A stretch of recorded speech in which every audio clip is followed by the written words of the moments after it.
Muy bien, seguimos en Psicologiando. Seguimos recibiendo también algunas preguntas, algunos testimonios. La mayoría, bueno, saludos que agradecemos. Aquí Horacio nos dice, tengo 34 años, nunca había tenido ningún tipo de vicio o adicción, pero desde que utilizo internet en casa, cada vez lo hago con mayor frecuencia. ¿Puede ser que internet haya despertado mi personalidad adictiva? Bueno, a ver, cuando uno está dedicado a algo en forma permanente, obviamente uno sabe de hasta qué punto uno puede decir sí o puede decir que no. Tratemos de recordar un poco los informes que dijimos recién. ¿De qué manera uno se involucra frente a algo y uno le puede poner un límite o está transando con uno mismo, dándose siempre un changüí más? ¿Se acuerdan cuando tuvimos la presencia de jugadores anónimos, que en la ludopatía estaba esa negociación permanente de una ficha más, un peso más, 10 pesos más, una hora más? Esa negociación permanente, ¿quién gana? Ahí está el punto. Uno se da cuenta que hay una personalidad adictiva cuando de golpe despierta ese no poder decir que no, ese no poder ponerse límites. Entonces ahí es donde uno tiene que enfocarse. Y si uno se está molestando con esto, muchas más posibilidades hay justamente de poder combatirlo. Acá también nos llama Graciela saludando y pregunta a modo de chiste, me dice, si le gustaría ser su amigo en Facebook. Bueno, ¿cómo no? Seguramente muchos de acá tenemos Facebook, así que buscanos seguramente y agreganos, que con gusto lo vamos a agregar. Bueno, dice que bien pasó el Rey, está muy bueno el programa. ¿Nos había quedado alguna pregunta pendiente? Sí, en realidad una pregunta que surgió a partir de estos informes. Sí. Yo en mi caso laburo demasiado y tengo que usar internet constantemente. ¿Sería un ciberadicto? Ahí está. Eso es lo que me pregunto. Recién fuera del aire teníamos justamente con algunos amigos aquí justamente esta pregunta y aquí el Cristian nos está recordando esto. Yo lo que a mi modo de ver, ¿no?, y en mi opinión solamente diría, uno puede ser también adicto al trabajo y lo que de alguna manera uno no puede dejar de hacer es trabajar. ¿Y qué hace con internet? Es una excusa para seguir trabajando, una excusa para seguir conectado. Y acá lo que tenemos que preguntarnos, y ya lo habíamos obviamente planteado, es ¿qué le pasa en la cabeza a un adicto? Obviamente un adicto es una persona que no puede decir algo. ¿Se acuerdan que lo habíamos hablado? Adicto, no dicción, no palabra, está faltando algo. Hay algo que no se dice. En muchos casos una personalidad depresiva, que se evita justamente el pensamiento a partir de la acción y que mi cabeza esté enfocada en otra cosa y no en aquello que me provocaría la angustia, que tal vez con esto lo estoy disipando. El adicto al trabajo le pasa eso. Un adicto al trabajo está enchufado todo el día al trabajo y no solamente piensa en el trabajo mientras que trabaja, sino en el sueño, con la familia, mientras come con los amigos, mientras que está jugando, está permanentemente enchufado a eso. El enchufarse es el tema adictivo acá. Y justamente la personalidad adictiva tiene esa característica. Mi pregunta, Cristian, es si tal vez lo que está pasando acá no será un poco esa idea de la adicción a nivel general, encontrando en la computadora una excusa y una razón para poder sostenerla, ¿no? Que me parece que la excusa es usar la computadora directamente, porque vos cuando trabajás tenés abierto Twitter, Facebook y cuanto blog tengas. Pero ya no es trabajo entonces. Ya no es trabajo, también lo complementás, no solamente del entonces, trabajo del hombre. El trabajo es la excusa en realidad. El trabajo es la excusa. No es la computadora la excusa del trabajo, sino al revés. En este caso yo lo veo como que el trabajo es la excusa. Estaría así. ¿Tenías una pregunta, Cristian? Sí. Te habla un propenso a la adicción según tu test. Sí. Bueno, ¿qué pasa cuando... Te voy a hablar desde la experiencia personal.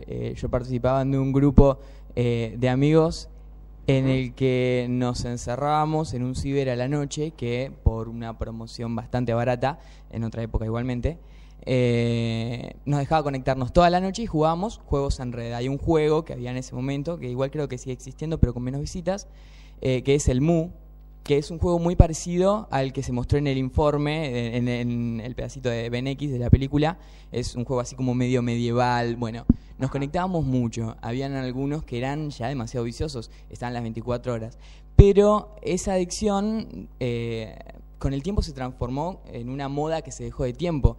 Me parece que los juegos en red y esas clases de cosas terminan siendo modas al fin y al cabo, y las adicciones en realidad están en la personalidad de uno por ahí, y cuando dejan esa adicción o cuando la controlan o alguien los ayuda a controlarla, toman otra porque está en esa personalidad. Está en, bien, está muy bueno lo que decís, sobre todo cuando hablamos de la personalidad adolescente, ¿no?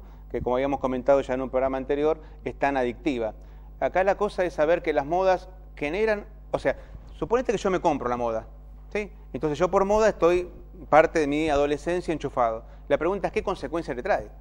Esto es, cuando uno está negociando con otro, el hecho de yo que gano y yo que pierdo. Acá uno negocia con uno mismo, o con la familia, o con la novia, a la cual no le está dando bolilla porque está metido en la computadora, o con la familia, la cual siente que perdió un hijo porque está enchufado ahí. Entonces la pregunta es, mientras que esta moda pasa, ¿qué es lo que está pagando uno para sostener esta moda? ¿No?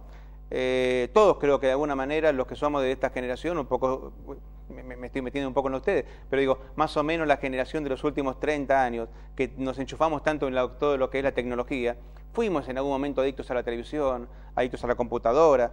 Casualmente yo, acá justamente acabo de recibir una pregunta porque soy un poco adicto al celular, y acá acabo de recibir justamente una pregunta, pero yo lo considero en función al control, ¿sí? El adolescente lo que tiene es poco control, y ese es el riesgo del adolescente. Y no es tanto el hecho de que esté enchufado en algo, sino lo que deja de hacer. Y cuando empieza a tener problemas con el estudio, cuando empieza a tener problemas con la novia, cuando empieza a tener problemas con la familia, ¿cómo juega su autoestima en esto? Siendo que en muchos casos la personalidad depresiva de base es la que empieza a jugar con su autoestima. Ahí es donde uno no puede hablar. Justamente les comentaba recién que estábamos recibiendo un mensajito de texto al 6400-5064, que es donde pueden dejarlo, y dice: hola, soy René y les acerco una reflexión. Los papás deberíamos, además de dosificar internet a los niños, crear alternativas de entretenimiento. Completo el mensaje. Alternativas que impliquen un refuerzo en lo relacional. Requiere por parte de los adultos imaginación, responsabilidad y compromiso. Muchas gracias, René. René es una amiga que muchas veces se va a acercar a nuestros paneles porque tiene mucha información para darnos, y lo que dice acá es muy importante y es un poco lo que hablamos con Viviana hoy. El hecho de cuál es el rol de los padres para poder justamente sostener ese lugar en donde no es la prohibición, sino es el acompañamiento.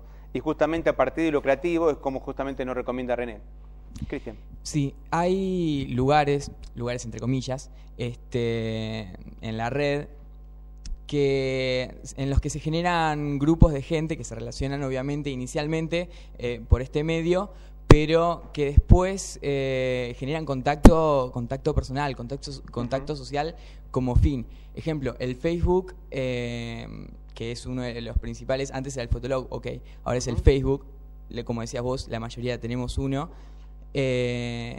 termina como fin por generar estas relaciones. O sea, a veces la relación cibernética nos termina dando una relación social al cabo. Bien. Vamos a dejar entonces para el bloque siguiente la respuesta y voy a ampliar tu pregunta. ¿Tiene beneficios o es un perjuicio siempre? En algún caso, ¿es todo lo malo lo que estamos viendo o hay algo bueno? Porque pareciera como que lo malo es lo que predomina. Sin embargo, acá el compañero pregunta, ¿existe la posibilidad de que esto aumente tus contactos sociales que de otra manera no los tendrías? Bueno, vamos entonces a dejar pendiente para el siguiente bloque esta pregunta de ¿qué pasa con respecto a la parte social? ¿Nos aísla o nos une? Después de estos siguientes anuncios vamos a responder esto y vamos a ir terminando con otro informe, el cuento final y mucho más de Psicologiando. Muchas gracias.